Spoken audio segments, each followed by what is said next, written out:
दोपहर की धूप अपने पूरे शबाब पर थी। सड़क गर्म थी, हवा सूखी थी और दूर खेतों में सरसों के पीले फूल ऐसे लहरा रहे थे जैसे किसी ने जमीन पर धूप बिछा दी हो। एक गाड़ी कच्चे रास्ते से मुड़कर गांव की ओर बढ़ रही थी। गाड़ी के अंदर दो लोग बैठे थे। ड्राइविंग सीट पर समीर था, गंभीर चेहरा, आंखों में तर्क, पेशे से टीवी रिपोर्टर। उसके साथ कैमरा संभाले बैठा था आर्यन, उत्सुक, रोमांच का भूखा, हर अजीब चीज में कहानी ढूंढ लेने वाला। हम पहुंच चुके हैं रामपुर की सीमा पर, एक ऐसा गांव जहां की एक हवेली के बारे में दावा है जो अंदर गया वापस नहीं आया। और हम यहाँ अफवाह नहीं, सच्चाई दिखाने आए हैं। गाड़ी आगे बढ़ी। सामने लकड़ी का बोर्ड लगा था, रामपुर ग्राम पंचायत में आपका स्वागत है। गाड़ी जैसे ही गांव में दाखिल हुई, दोनों ने एक साथ नोटिस किया कि यह जगह डरावनी नहीं थी, बल्कि अजीब तरह से शांत और सुंदर थी। बच्चे खेल रहे थे। एक औरत सिर पर घड़ा लिए जा रही थी। दो बुजुर्ग पेड़ के नीचे बैठे थे। भैया, आप टीवी में आते हो क्या? हाँ, कभी कभी।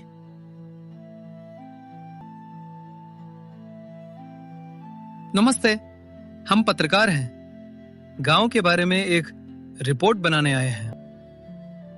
भीड़ थोड़ी बढ़ी, लोग एक दूसरे को देखने लगे। तभी एक बुजुर्ग आगे बढ़े। किस बात की रिपोर्ट? सुना है यह एक पुरानी हवेली है जहाँ कुछ अजीब घटनाएं हुई हैं। भीड़ में हल्की खामोशी छा गई। कुछ लोग नजरें चुराने लगे। तभी भीड़ अलग हुई और सामने आए सरपंच। साफ धोती कुर्ता, आत्मविश्वास से भरा चेहरा। अरे बेटा, धूप में क्यों खड़े हो? मेहमान बन के आए हो? पहले घर चलो, पानी पियो, आराम करो, फिर बात करेंगे। वे उन्हें अपने घर ले गए। मिट्टी का बड़ा आंगन, तुलसी का चौरा, दीवारों पर गोबर से लीपा गया लेप। दरवाजे से एक लड़की बाहर आई, वसुंधरा।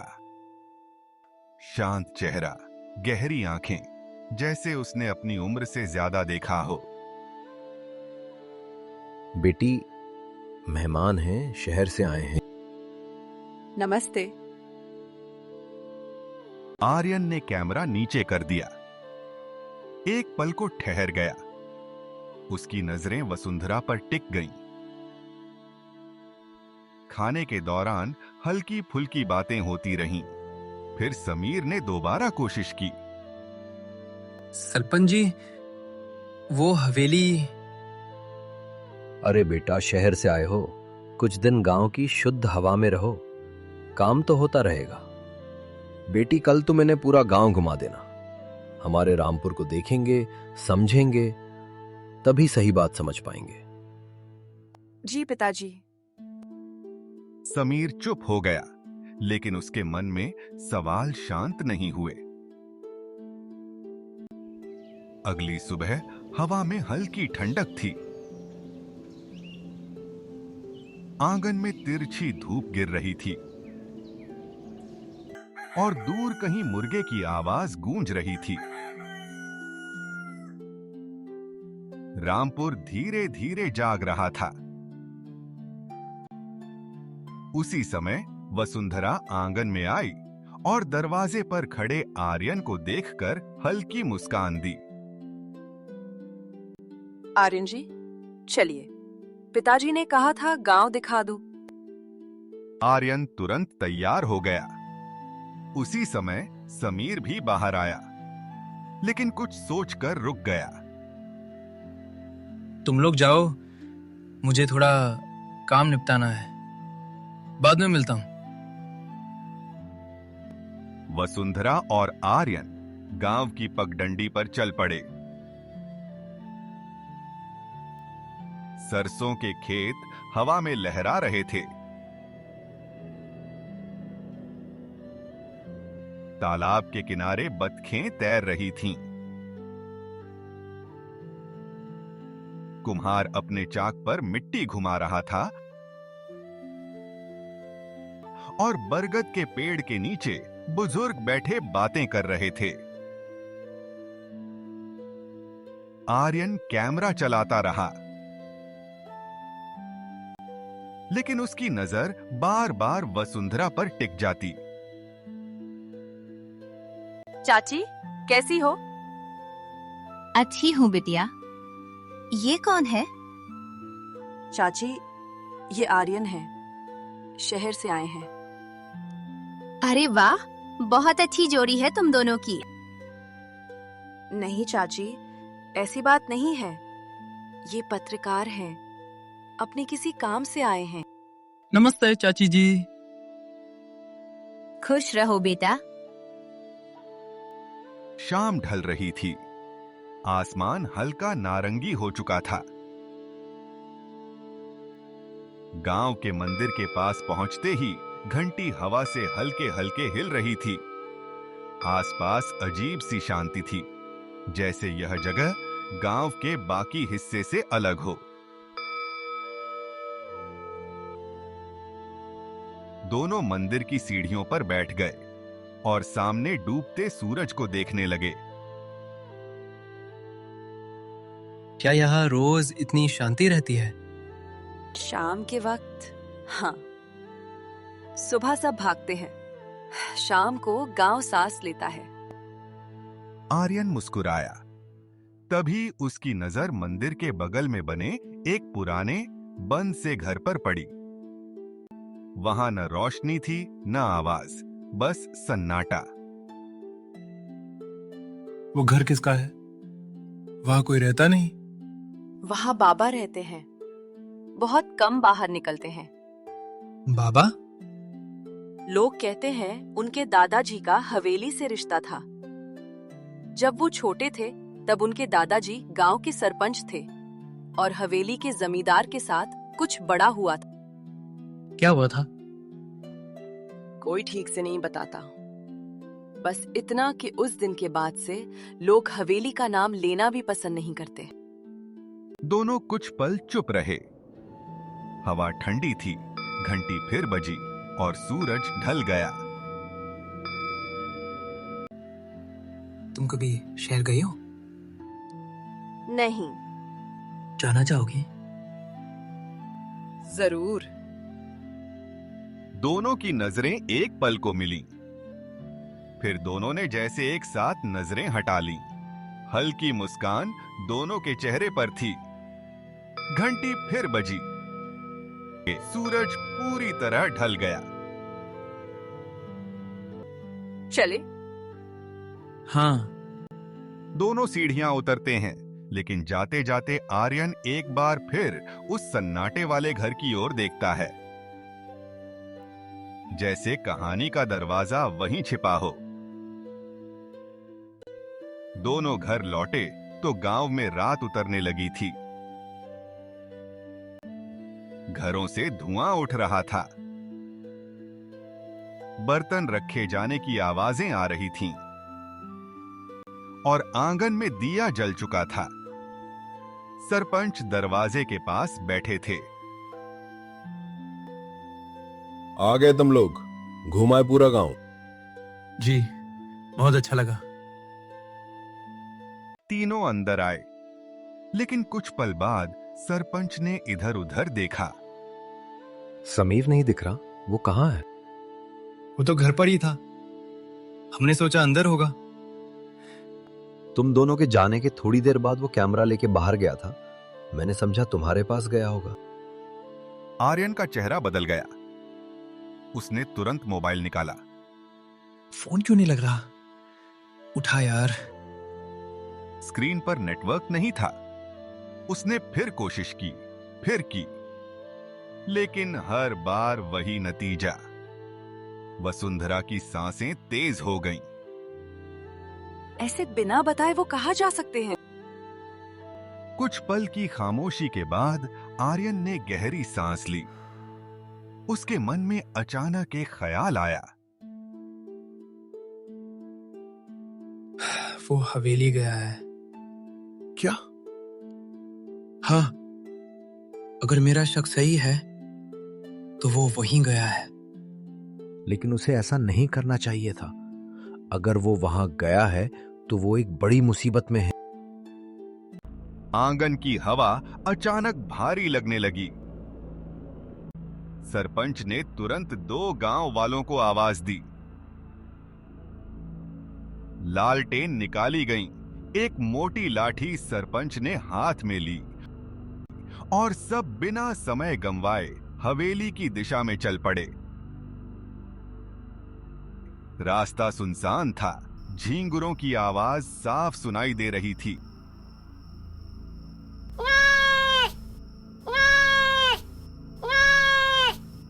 और दूर खेतों के पार काली आकृति की तरह हवेली दिखाई देने लगी। अचानक रास्ते में उन्हें कुछ मिला। अरे, ये तो समीर का कमरा है। क्या? हाँ, मैं इसे अच्छी तरह से पहचानता हूं, लेकिन ये यहाँ कैसे? अब हमें और देर नहीं करनी चाहिए। चलो जल्दी। कुछ दूरी के बाद उन्हें मोबाइल फोन मिला। ये देखिए। ये भी समीर का ही है।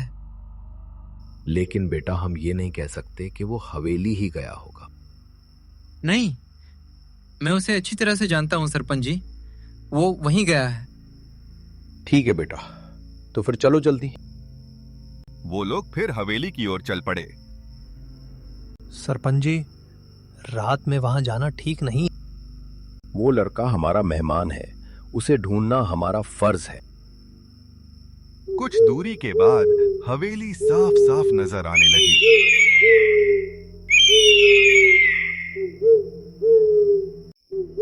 हवेली के पास पहुंचते ही हवा का तापमान जैसे अचानक गिर गया। समीर, समीर, समीर, सुन सकता है तो जवाब दे, सुन सकता है तो जवाब दे, सुन सकता है तो जवाब दे। आवाज हवेली की दीवारों से टकराकर गूंज बनकर लौट आई। टूटा हुआ फाटक आधा खुला था। अंदर घुप अंधेरा। सरपंच ने लालटेन ऊंची की और सब अंदर गए। फर्श पर धूल की मोटी परत थी, लेकिन उस पर घिसटने के निशान साफ दिखाई दे रहे थे। हे भगवान, ये निशान अभी के लग रहे हैं। समीर, समीर, कहाँ है तू?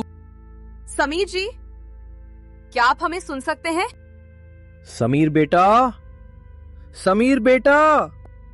वो लोग समीर को पुकारते रहे, लेकिन कोई नहीं मिला। सीढ़ियों की ओर से ठंडी हवा का झोंका आया। ऊपर अंधेरा और गहरा था। एक गांव वाला पीछे हट गया। अब चलो यहां से, ये जगह ठीक नहीं। जो भी यहां आया वापस नहीं गया। आर्यन ने सीढ़ियों की ओर देखा। उसकी आंखों में डर और जिद दोनों थे।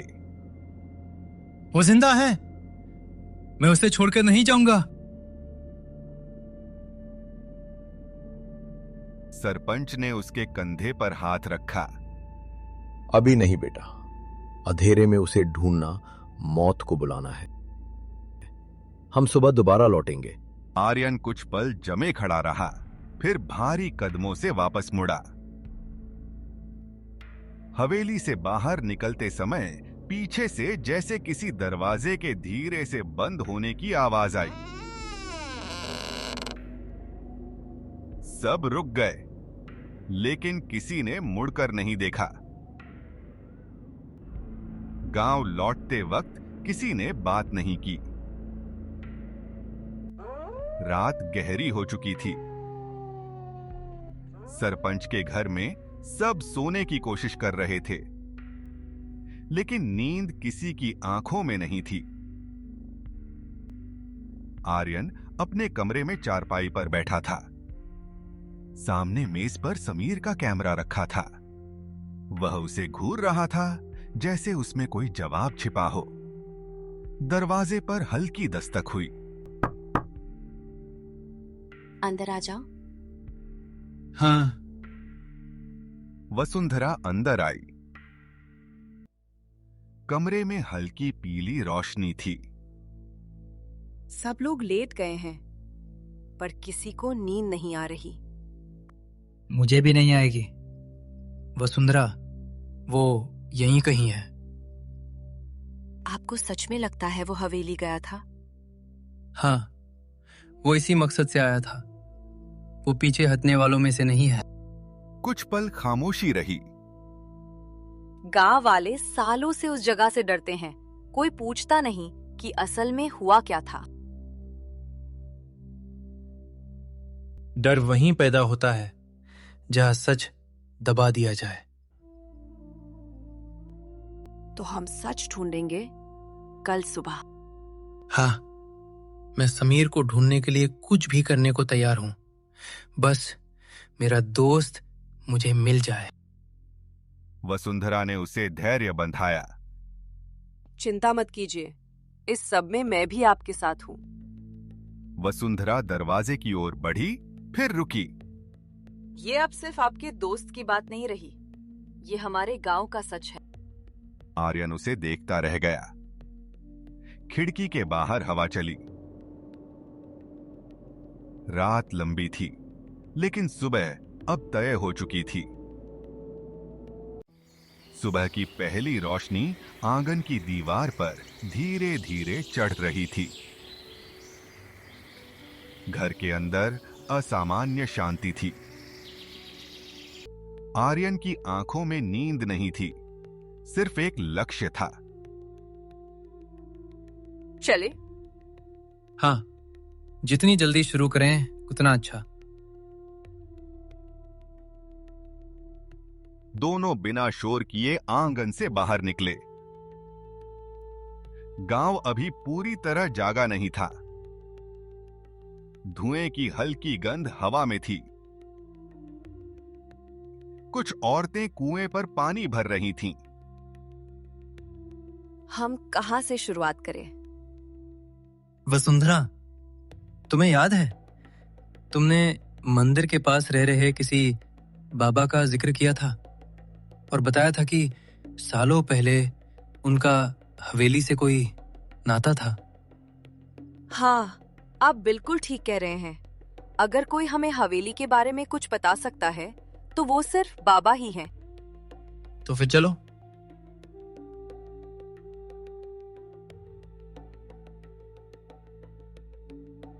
मंदिर शांत था, घंटी स्थिर।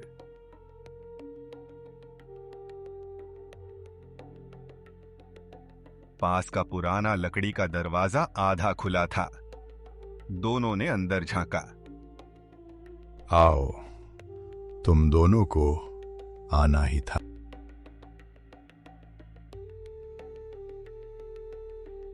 कमरा छोटा था। दीवारों पर धुएं की परत, एक दीपक जल रहा था। बाबा की आंखें गहरी थीं। हम हवेली के बारे में जानना चाहते हैं और मेरे दोस्त के बारे में। तुम सच जानने आए हो तो सुनो। आज से करीब 70 साल पहले इस गांव पर जोरावर सिंह की हुकूमत थी, जो उस हवेली का मालिक था। वो बहुत ही क्रूर, निर्दयी और जालिम था, और मेरे दादा हरदेव इस गांव के सरपंच थे। कमरे की हवा भारी होने लगी, जैसे कहानी सिर्फ शब्द नहीं, यादें भी जगा रही हों। बरगद के पेड़ के नीचे चौपाल सजी थी। गांव वाले गोल बनाकर खड़े थे और बीच में बैठे थे सरपंच हरिदेव, शांत, न्यायप्रिय, जिन पर पूरे गांव को भरोसा था। उस सुबह दो भाई खेत की मेड़ को लेकर झगड़ते हुए उनके सामने खड़े थे। सरपंच जी, ये मेरी जमीन में हल चला रहा है। झूठ बोलता है, मेर यहीं थी। दोनों शांत रहो, नाप फिर से होगा, फैसला बराबरी का होगा, गांव में अन्याय नहीं चलेगा। हरिदेव ने बुजुर्गों के साथ नाप करवाई और जमीन बराबर बांट दी। दोनों भाई सिर झुकाकर मान गए। लोगों के चेहरों पर संतोष था। यही था उनका सरपंच। उसी समय गांव के बाहर हवेली खड़ी थी। ऊंची दीवारें, भारी दरवाजे। भीतर बैठा था जोरावर सिंह। मालिक, लगान माफ कर दीजिए, फसल नहीं हुई। लगान पूरा लगेगा। घर में अनाज नहीं है मालिक। तो कीमत देनी होगी। उसकी नजर किसान की बेटी पर गई। नहीं मालिक, वो मेरी बेटी है। ले जाओ इसे अंदर। बाबा! दरवाजा बंद हुआ। चीखें दीवारों में दब गईं। किसान रोता हुआ चौपाल की ओर भागा।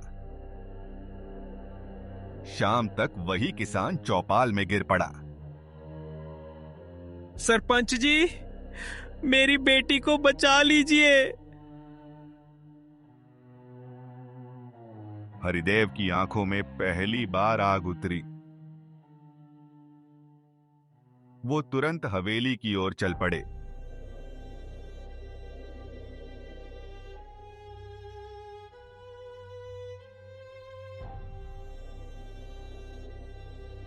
हवेली के अंदर छोटे मंदिर के सामने जोरावर खड़ा था।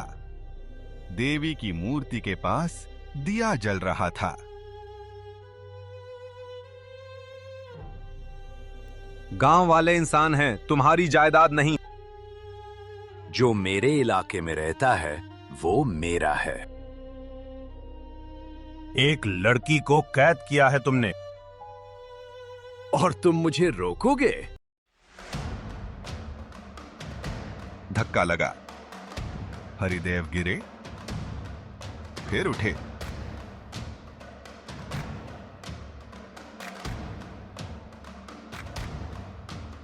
देवी के पास रखा चांदी का खंजर उनके हाथ में आ गया। हिम्मत मत करना। वार हुआ। खंजर सीने में धंस गया। तुमने मुझे मारा नहीं, जगाया है। मैं लौटूंगा। किसी को चैन से नहीं जीने दूंगा। दिया बुझ गया। हवा ठंडी हो गई। उसी पल श्राप जन्मा। उस रात हरिदेव अपने कमरे में अकेले थे। दिया जल रहा था, लेकिन उसकी लौ बार बार कांप रही थी। बाहर सन्नाटा था।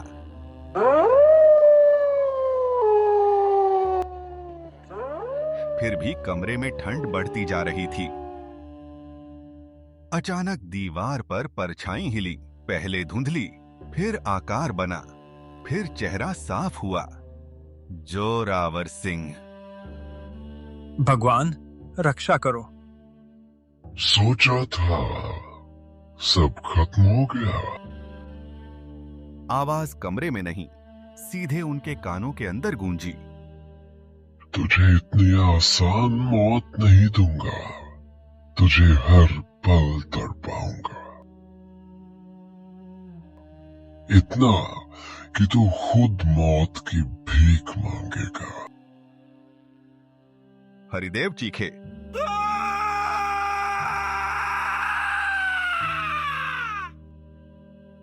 दरवाजा खुला। घर वाले दौड़े। कमरा खाली था, लेकिन हरिदेव कांप रहे थे। उस रात के बाद हरिदेव बदल गए। रात को अचानक उठ बैठते। खाली कोनों को घूरते।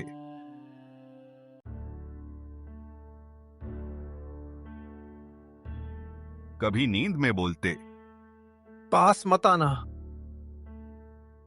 गांव समझ गया, कुछ उनके साथ है।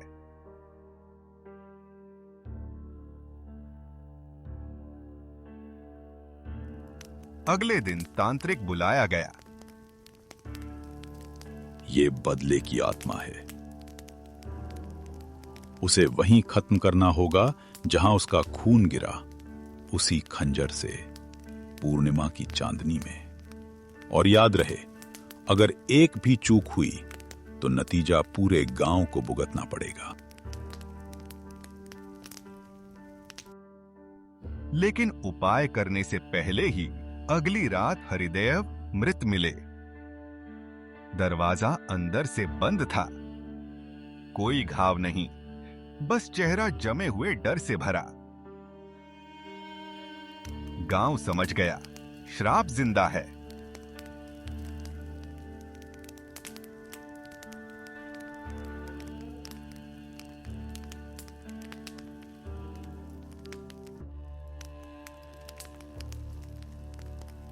धुंध हटती है, कमरा वर्तमान में लौटता है।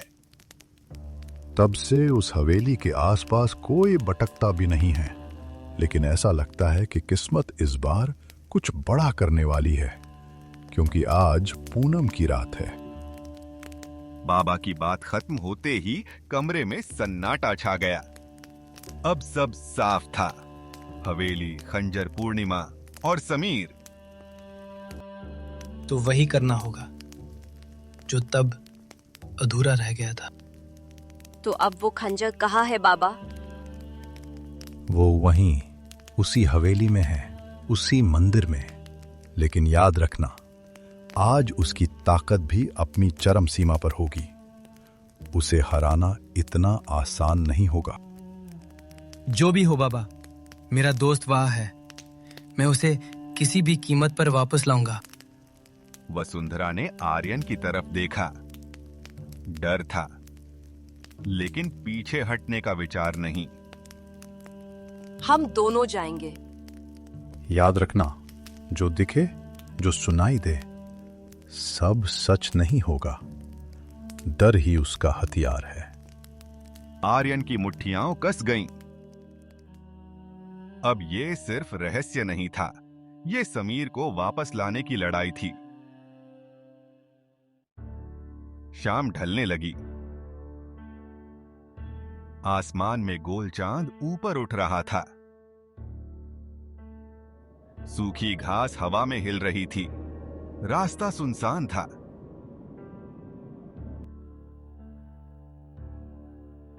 डर लग रहा है। हाँ, लेकिन आज वापस मुड़ने का सवाल ही नहीं है।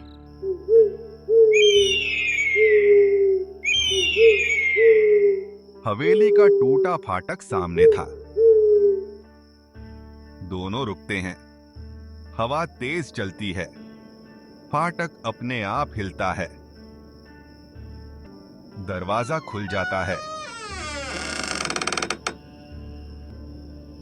अंदर अंधेरा। दोनों एक दूसरे को देखते हैं और अंदर कदम रखते हैं। फाटक उनके पीछे अपने आप बंद हो गया और उसकी आवाज हवेली की खाली दीवारों से टकराकर गूंज उठी, जिससे अंदर की खामोशी और गहरी लगने लगी। आर्यन ने टॉर्च जलाई और उसकी रोशनी टूटी दीवारों, झूलते जालों और बिखरे पत्थरों पर घूमने लगी। कोई है यहाँ? उसी समय हवेली के अंदर कहीं गहराई में धातु के टकराने की आवाज गूंजी और दोनों कुछ पल के लिए ठिठक गए। ये आवाज ऊपर से आई या अंदर से? आर्यन की नजर दाईं ओर खुले एक कमरे पर पड़ी, जहां दरवाजे के पास कुछ पड़ा हुआ था। वह तेज कदमों से वहां पहुंचा और झुककर उसे उठाया। ये समीर का बैग है। तभी लंबी धीमी कराह की आवाज गलियारे के अंत से सुनाई दी। जैसे कोई दर्द में सांस ले रहा हो। तुमने सुना ना?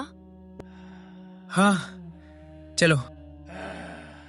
दोनों उस आवाज का पीछा करते हुए आगे बढ़े और टूटे खंभों के बीच से गुजरते हुए हवेली के अंदरूनी हिस्से में पहुंचे,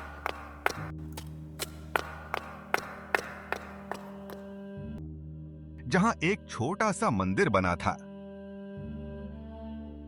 मंदिर की छत का एक हिस्सा टूटा हुआ था और वहीं से पूर्णिमा की चांदनी सीधे अंदर गिर रही थी, जिससे फर्श पर रोशनी का गोल दायरा बन गया था।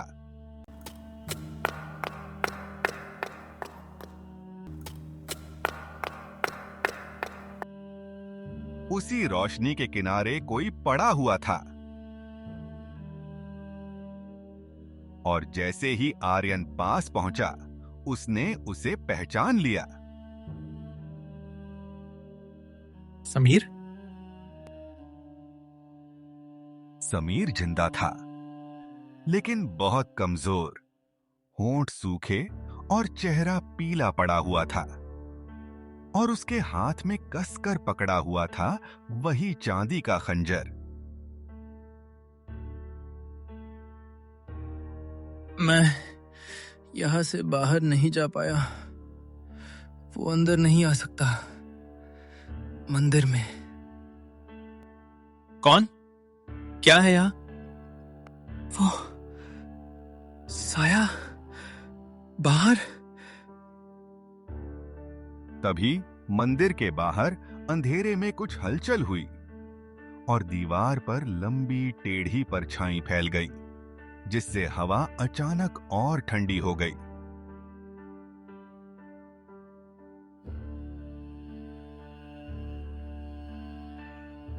तुम वापस आ गए। वो देरी पार नहीं कर सकता।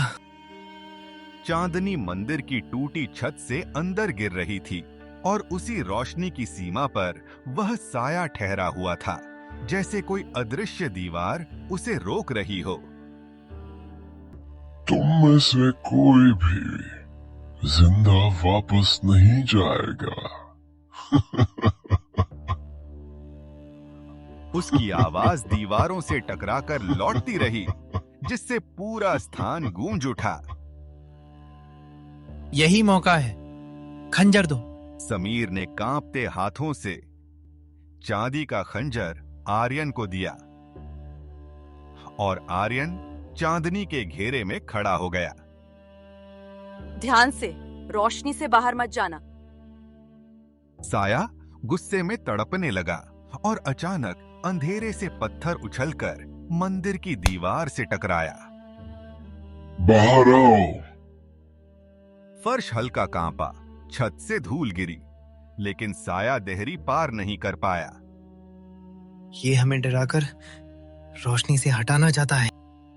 वसुंधरा की नजर पास पड़े टूटे आईने पर पड़ी और उसे तुरंत एक युक्ति सूझी।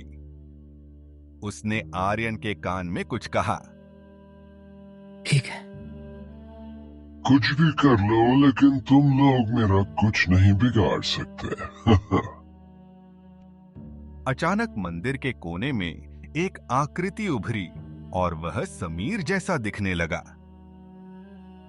आर्यन, मेरी मदद करो। मत देखो, ये छल है। वह आकृति धुएं में बदलकर गायब हो गई और साया फिर से अपनी असली जगह पर दिखाई देने लगा। तुम लोग बहुत देर मेरी शक्तियों से बच नहीं सकते। उसने इतना कहा कि छत का टूटा हिस्सा धीरे धीरे खिसकने लगा और चांदनी का दायरा छोटा होने लगा। अगर रोशनी हट गई तो ये अंदर आ जाएगा। साये ने लंबी चीख निकाली और फर्श कांप उठा, लेकिन वह अभी भी देहरी पार नहीं कर पा रहा था। अब हम ज्यादा देर इंतजार नहीं कर सकते। उसने वसुंधरा की ओर देखा। तुम तैयार हो? हाँ बिल्कुल। तुम सब यहीं खत्म हो जाओगे। आर्यन ने खंजर कसकर पकड़ा और चांदनी की सीमा पर खड़ा होकर सही पल का इंतजार करने लगा। तुम मुझे खत्म नहीं कर सकते। उसी क्षण छत का टूटा हिस्सा थोड़ा और खिसका और चांदनी का दायरा और छोटा हो गया, जिससे खतरा बढ़ गया और साया अचानक आर्यन की ओर झपटा।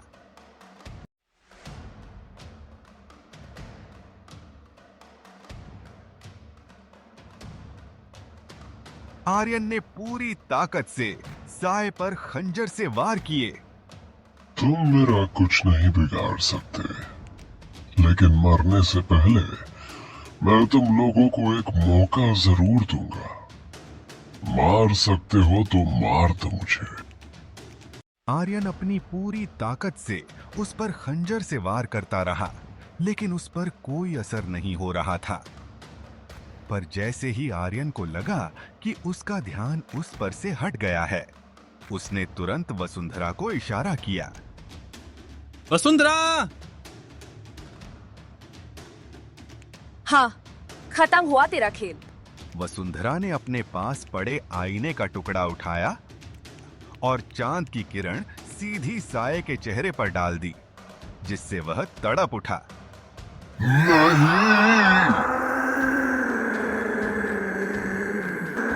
और जैसे ही चांद की रोशनी का प्रतिबिंब आईने में टकराकर उस पर गिरा, आर्यन के अगले वार ने उसका खेल खत्म कर दिया। खत्म हुआ तेरा खूनी खेल। एक भयानक गर्जना गूंजी।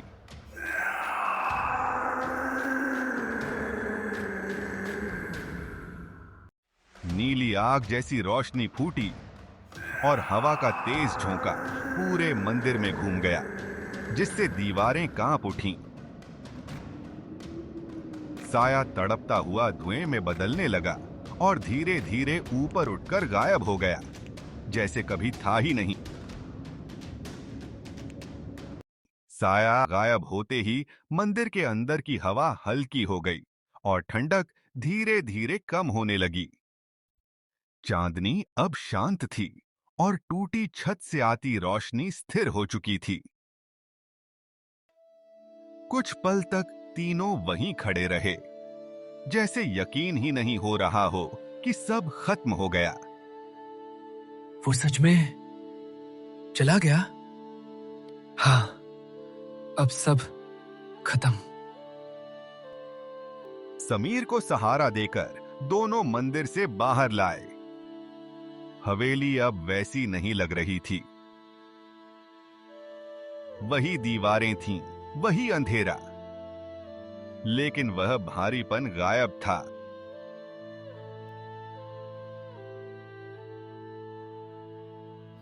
सुबह की पहली रोशनी के साथ खबर पूरे गांव में फैल गई।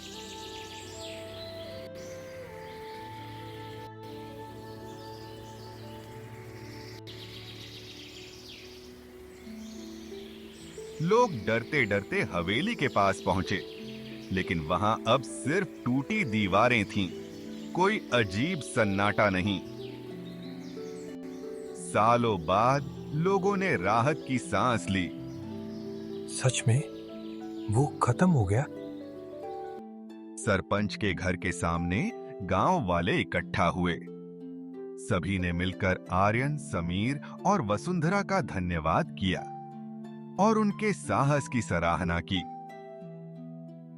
तुम लोगों ने हमें डर से आजाद किया है। भीड़ के बीच खड़े आर्यन ने सरपंच जी की ओर देखा और कुछ पल चुप रहने के बाद आगे बढ़ा। सरपंच जी, अगर आप अनुमति दे तो मैं वसुंधरा का हाथ मांगना चाहता हूं। भीड़ में हल्की सरगोशी हुई। वसुंधरा ने नजर झुका ली। बेटी, क्या ये सच है? हाँ पिताजी। ठीक है बेटा, अगर तुम दोनों की यही इच्छा है तो मेरा आशीर्वाद तुम्हारे साथ है। और वैसे भी मुझे विश्वास है कि जो इंसान किसी और को बचाने के लिए अपने प्राण जोखिम में डाल सकता है, वो मेरी बेटी को हमेशा खुश रखे। उन्होंने वसुंधरा का हाथ आर्यन के हाथ में रख दिया। चारों ओर खुशी की आवाज गूंज उठी। अरे वाह बेटा, तूने तो बड़ी बाजी मार ली, बधाई हो। कुछ ही दिनों बाद पूरे गांव में शादी की तैयारियां शुरू हो गईं। आंगन में रंगोली बनी, ढोलक की आवाज गूंजी और औरतों की हंसी पूरे घर में फैल गई। सादा लेकिन खुशियों से भरा विवाह हुआ, जहां पूरा गांव शामिल था। उनकी शादी एक उत्सव की तरह मनाई गई।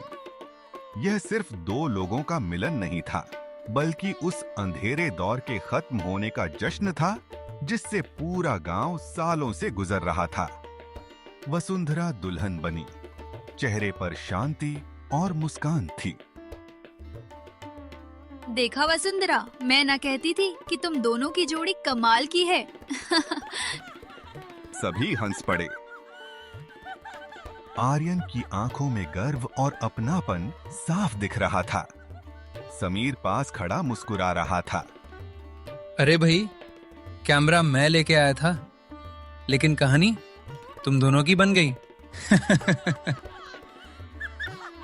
कुछ दिनों बाद आर्यन, समीर और वसुंधरा गांव से निकल रहे थे। लोग सड़क तक छोड़ने आए। बेटा, रामपुर हमेशा तुम्हारा घर रहेगा।